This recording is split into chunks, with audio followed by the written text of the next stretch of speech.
இன்றைக்கி வந்து என் ஹஸ்பண்டுக்கு 6 மணி வேலை, 6 மணிக்கு கிளம்பி போயிட்டார். நம்ம ஃபேமிலி பர்சன் என்னுடைய கொழுந்தனாருக்கு பிறந்தநாள். ஹாப்பி பர்த்டே கொழுந்தனாரே, லைஃப் லாங் ஹாப்பியாக இருக்கணும், என்னுடைய வாழ்த்துக்கள். அப்படியே காலையில் எழுந்திரிச்சி சின்னதாக ஒரு கோலம் போட்டேன். என் பையன் வந்து அப்போவே எந்திரிச்சு சைக்கிள் ஓட்ட ஆரம்பிச்சிட்டான்.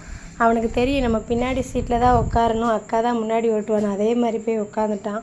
ஆவின் பாலை வந்து பிளாஸ்டிக் ஸ்மெல் வருதுன்னு சொல்லி அதை நிப்பாட்டிட்டாங்க, தடை பண்ணிட்டாங்கன்னு வந்துச்சு.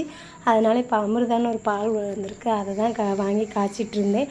உங்களுக்கு தெரிஞ்சால் நீங்களும் கமெண்ட் பண்ணுங்கள். எனக்கு வந்து டீ பிடிக்காது ஃப்ரெண்ட்ஸ், நான் வந்து காப்பி லவர். நீங்கள் யாரெல்லாம் காப்பி குடிப்பீங்களா, டீ குடிப்பீங்களான்னு கமெண்ட் பண்ணுங்கள். அப்படியே மதியம் போல் தம்பி மட்டும் தூங்கிட்டான், பாப்பா பக்கத்து வீட்டுக்கு போயிட்டா.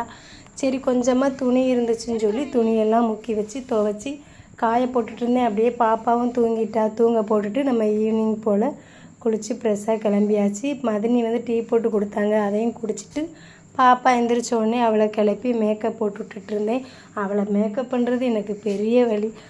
அதோட கையிலையும் காலையும் நெகப்பாலிஸ் வச்சுருந்தேன். என் பொண்ணு பாசி வளையலெல்லாம் கலட்டி போட்டுருதா ஃப்ரெண்ட்ஸ், அதுக்கு என்ன பண்ணேன்னு எனக்கே தெரியலை. அப்படியே ஈவினிங் போல் வாசல்லாம் தொளித்து சின்னதாக ஒரு கோலம் போட ஆரம்பிச்சிட்டேன். எனக்கு கோலம் போடுறது வந்து ஒரு இன்ட்ரெஸ்ட் இருக்குது, ஆனாலும் அதை கோலம் போட்டு முடிக்கமுன்னு ஒரு பெண்டே கலண்டுறது ஃப்ரெண்ட்ஸ், என்ன பண்ணேன்னு தெரில.